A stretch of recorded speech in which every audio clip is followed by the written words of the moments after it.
Hello friends, আমি সুজন সরকার, pharmacist. আর আপনারা দেখছেন all pharma solution YouTube channel. আশা করি সবাই ভালো আছেন। আর আজকে আমি আলোচনা করব যে আপনারা প্রত্যেকে লক্ষ্য করেছেন যে বর্তমান সময় একটা জিনিস কিন্তু খুব ট্রেন্ডিংয়ে চলছে, যে কোভিড ভ্যাকসিন নেওয়ার ফলে অনেকের হার্ট অ্যাটাক হচ্ছে, অনেকের রক্ত জমাট বাঁধছে। তো এই রক্ত জমাট বাঁধা, এই হার্ট অ্যাটাক, এর জন্য কি কোভিড ভ্যাকসিন কি সম্পূর্ণভাবে দায়ী? এই কথাটাকে আদৌ সত্য কি মিথ্যা, কতখানি বা সত্য, কতখানি বা মিথ্যা, এই নিয়ে আলোচনা করবো আজকের এই ভিডিওতে। তো ভিডিও শুরু করার আগে যারা আমাদের চ্যানেলে প্রথমবারের মতো ভিজিট করেছেন, আমাদের চ্যানেলটাকে সাবস্ক্রাইব করে দেবেন আর সঙ্গে সঙ্গে বেল আইকন প্রেস করে দেবেন, যাতে পরবর্তী ভিডিও নোটিফিকেশন আপনাদের কাছে সরাসরি পৌঁছে যায়।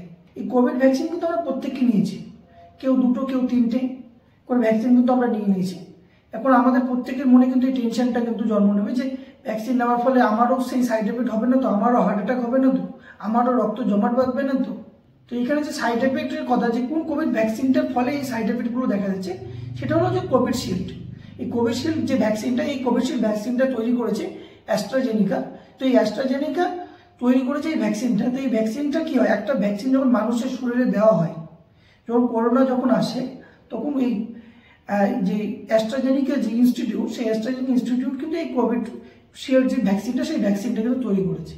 তো এই প্রত্যেকটা ভ্যাকসিন একটা মানুষকে দেওয়ার আগে সেটা কিন্তু ট্রায়াল হয়, একটা শর্ট টাইম ট্রায়াল হয়, একটা লং টাইম ট্রায়াল হয়। যেহেতু আমাদের কাছে সময় ছিল না, সেই জন্য আমরা কিন্তু যে লং টাইম যে ট্রায়ালটা, সেই ট্রায়ালটা আমরা করতে পারিনি। শর্ট টাইম যে ট্রায়ালটা, সেই ট্রায়ালটা করার ফলে আমরা দেখেছি যে এতে কোনো সাইড এফেক্ট শো করছে না, তখন কিন্তু এই ভ্যাকসিনটা কিন্তু মানুষকে দেওয়া হয়েছে। তো রিসেন্টলি লন্ডন কোর্ট অ্যাস্ট্রাজেনিকাকে জিজ্ঞাসা করেছিল যে এই কোভিশিল্ড ভ্যাকসিন নেওয়ার ফলে কি টিটিএস কথার অর্থ হলো থ্রম্বোসিস অফ থ্রম্বোসাইটোপেনিয়া সিনড্রোম। এই কথার অর্থ হলো যে আমাদের যে রক্তে যে অণুচক্রিকা আছে, সেই অণুচক্রিকাগুলো যদি জমাট বাঁধে, তার সাথে সাথে রক্ত যদি জমাট বাঁধে, যেটাকে আমরা ব্লাড ক্লট বলি, সেটা কি এই কোভিশিল্ড ভ্যাকসিন নেওয়ার ফলে হতে পারে? কিংবা এই কোভিশিল্ড ভ্যাকসিন নেওয়ার ফলে হার্টের কোনো সমস্যা বা হার্ট অ্যাটাক কি হতে পারে? প্রত্যেকটা ভ্যাকসিনে কিন্তু সাইড এফেক্ট আছে। আমরা বাচ্চাদের যে ভ্যাকসিনগুলো দিই, যদি আমরা হেপাটাইটিস বি ভাইরাসের যে ভ্যাকসিনটা দিই, তখনও দেখবেন যে বাচ্চারা কিন্তু ভ্যাকসিন দেওয়ার ফলে সেই জায়গাটা কিন্তু যন্ত্রণা করে, বাচ্চারা ব্যথা অনুভব করে, অনেক সময় সেই জায়গাটা কিন্তু ফুলেও যায় কিংবা শক্ত হয়ে যায়। তো প্রত্যেকটা ভ্যাকসিনে কিন্তু একটা সাইড এফেক্ট আছে। তো এবার কথা হলো যে আমাদের যখন জ্বর হয়, তখন কিন্তু আমরা প্রত্যেককে কিন্তু প্যারাসিটামল ট্যাবলেট আমরা নিই। তো প্যারাসিটামল ট্যাবলেটের কি সাইড এফেক্ট নেই? প্যারাসিটামল ট্যাবলেটেরও কিন্তু সাইড এফেক্ট আছে। তো প্যারাসিটামল ট্যাবলেটও কিন্তু আপনার লিভার ফেলিওর বা লিভার ড্যামেজ কিন্তু করতে পারে। তাই বলে কি আমরা প্যারাসিটামল ট্যাবলেটকে আমরা নিচ্ছি না? আমাদের যখন জ্বর হচ্ছে, তখন কি আমরা প্যারাসিটামল ট্যাবলেটকে আমরা খাচ্ছি না? কিন্তু আমরা খাচ্ছি তো, আমরা প্যারাসিটামল ট্যাবলেট নিচ্ছি তো। তো ঠিক সেরকমই প্রত্যেকটা ভ্যাকসিনের যেমন একটা সাইড এফেক্ট আছে, সেরকম কোভিশিল্ডেরও কিন্তু একটা সাইড এফেক্ট আছে।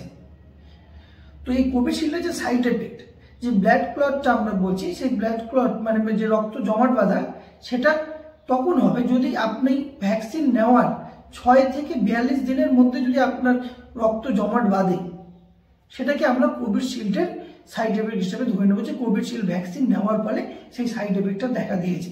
সেটা 6 থেকে 42 দিনের মধ্যে হতে হবে। কিন্তু তারপরে যদি রক্ত জমাট বাঁধে, সেটার জন্য কিন্তু কোভিশিল্ড ভ্যাকসিন কিন্তু দায়ী না। এবার কথা হলো, আমাদের ভ্যাকসিন নেওয়া কিন্তু 1 বছর 1.5 বছরের উপর হয়ে গেছে সবার। যখন প্রথম কোভিডের বা করোনার যখন প্রথম লেয়ারটা এসেছিল, যে 2020-তে, তারপরে 2021-এর মধ্যে কিন্তু 21-22-এর মধ্যে কিন্তু আমরা প্রত্যেকেই কিন্তু কোভিড ভ্যাকসিন কিন্তু আমরা নিয়ে নিয়েছি। তো 1 থেকে 2 বছর হয়ে গেছে আমাদের ভ্যাকসিন নেওয়া। এতদিন পর কিন্তু সেই ভ্যাকসিন কিন্তু কোনো সাইড এফেক্ট কিন্তু শো করবে না। যদিও সাইড এফেক্ট শো করে থাকে, সেটা 6 থেকে 42 দিনের মধ্যে হতে হবে। সেটাকে আমরা কোভিশিল্ড বা কোভিড ভ্যাকসিনের সাইড এফেক্ট হিসাবে ধরে নেব। তো অনেকে ভয় করছে যে আমার যে রক্ত জমাট বাঁধে, সেক্ষেত্রে কি সিমটম শো করবে। তো আপনাদের শরীরে যদি রক্ত জমাট বাঁধার এরকম কোনো সম্ভাবনা থাকে, সেক্ষেত্রে যে আপনার সিমটমগুলো শো করবে, সেটা হলো হেডেক, আপনার মাথা ব্যথা হবে, আপনার বেলি পেইন মানে আপনার পেটে ব্যথা হবে, আপনার ব্লাইন্ডনেস, অনেক সময় আপনি দেখতে পাবেন না, ধুন্দুলা আপনি দেখতে পাবেন, এই সমস্ত সমস্যাগুলো দেখা দেবে। কিংবা আপনার ওয়ান সাইড প্যারালাইসিস, মানে আপনার একটা পোর্শন, একটা হাত, একটা পা আপনার কাজ করছেন, এই সমস্যাগুলো কিন্তু দেখা দিলে আপনাকে বুঝতে হবে যে আপনার রক্ত জমাট বাঁধার একটা সম্ভাবনা আছে, কিংবা আপনার রক্ত জমাট বাঁধছে।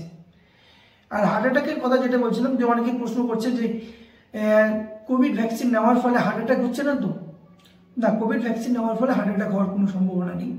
একটা হার্ট অ্যাটাক কিন্তু একদিনে হঠাৎ করে কিন্তু আসে না। একটা হার্ট অ্যাটাক আসতে 10 থেকে 12 বছর সময় লাগে। আপনার হার্টের যে রিস্ক ফ্যাক্টরটা সেটা কিন্তু 10 থেকে 12 বছর আগে কিন্তু শুরু হয়ে যায়। আপনার হার্টের কিন্তু সমস্যাটা 10 থেকে 12 বছর আগে শুরু হয়ে যায়। সেই জন্য বলা হয় যে আপনার 35 বছর থেকে উপরে যদি আপনার বয়স হয়, সেই সময় আপনি প্রত্যেক বছর অন্তত পক্ষে একবার আপনি আপনার হার্টকে টেস্ট করুন। এর জন্য আপনি ইসিজি কিংবা আপনি যে ইকোকার্ডিওগ্রাফি সেটা আপনাকে করাতে হবে। কারণ এর মাধ্যমে আপনি জানতে পারবেন যে আপনার হার্ট কোন অবস্থায় আছে। আপনার হার্ট অ্যাটাক কিন্তু হঠাৎ করে এর না যে আপনার হার্ট অ্যাটাক আসলো, আপনার হার্ট কাজ করছে না আর আপনি মারা গেলেন, এমনটা কিন্তু নয়। আপনার হার্টে যদি কোনো সমস্যার সৃষ্টি হয় সেটা কিন্তু 10 থেকে 12 বছর আগেই কিন্তু শুরু হয়ে গেছে, কিন্তু আপনি ট্রিটমেন্ট নেননি, সেই জন্য কিন্তু আপনার আজ হার্ট অ্যাটাক হলো। তো হার্ট অ্যাটাকের যে সিমটমগুলো হলো যে আপনার চেস্ট পেইন হবে, আপনার শর্টনেস অফ ব্রেথ মানে আপনার শ্বাসকষ্ট হবে, অনেক সময় বমিও দেখা দেয়, আপনার আপার পার্ট মানে আপনার শরীরের উপর অংশে আপনার ব্যথার সৃষ্টি হবে, এছাড়াও আপনার মাথা ব্যথা কিংবা আপনার হজমের কিন্তু গন্ডগোল হবে। এই সমস্ত কিন্তু সিমটমগুলো কিন্তু দেখা দেয় যদি আপনার হার্ট অ্যাটাক হওয়ার কিন্তু সম্ভাবনা থাকে। তবে হার্ট অ্যাটাকের জন্য কোভিড ভ্যাকসিন কিন্তু কোনোরূপে দায়ী না। হার্ট অ্যাটাকের মেন কারণটা হলো যে আপনার পলিউশন, ব্যাড ফুড, মানে আপনার যে পরিবেশের যে অবস্থা এখন বর্তমান সময় চারিদিকে শুধু পলিউশন, অক্সিজেনের মাত্রা কমে যাচ্ছে, আপনি ভালো খাবার খাচ্ছেন না, প্রত্যেকটা খাবার বিষাক্ত খাবার খাচ্ছেন, এছাড়াও আপনি এক্সারসাইজ করেন না, আপনার শরীর দিন দিন আপনার শরীরে চর্বি জমা হচ্ছে, আপনি মোটা হয়ে যাচ্ছেন, আপনার ওয়েট বৃদ্ধি পাচ্ছে, এই সমস্ত যদি জিনিসগুলো হয় আপনার সাথে, তাহলে কিন্তু আপনার হার্ট অ্যাটাকের কিন্তু সম্ভাবনা থাকে। তো এই যে ভিডিওগুলো ভাইরাল হচ্ছে যে কোভিড ভ্যাকসিন নেওয়ার ফলে রক্ত জমাট বাঁধছে কিংবা আপনার হার্ট অ্যাটাক হচ্ছে, এই কথাগুলো একদম সম্পূর্ণ গুজব কথা। এগুলোর কারণে কিন্তু যে হার্ট অ্যাটাক কিংবা রক্ত কিন্তু জমাট বাঁধছে না। তো এই যে ভিডিওগুলো যারা তৈরি করছে, এই ভিডিওগুলো কিন্তু সম্পূর্ণ কিন্তু তাদের ভিউসের জন্য, তারা ভিউজ করার জন্য, যে আপনার নিজের চ্যানেলটাকে ভাইরাল করার জন্য এই সমস্ত ভিডিও বানিয়ে মানুষকে কিন্তু একটা খারাপ জিনিস কিন্তু তারা দেখাচ্ছে। যে তো ভিডিওটা যদি ভালো লেগে থাকে তো লাইক, কমেন্ট, শেয়ার করতে ভুলবেন না, আর আমাদের চ্যানেলটাকে সাবস্ক্রাইব করে দেবেন, আর সঙ্গে সঙ্গে বেল আইকন প্রেস করে দেবেন যাতে পরবর্তী ভিডিও নোটিফিকেশন আপনাদের কাছে সরাসরি পৌঁছে যায়। আজকের জন্য এতটুকুই, ধন্যবাদ।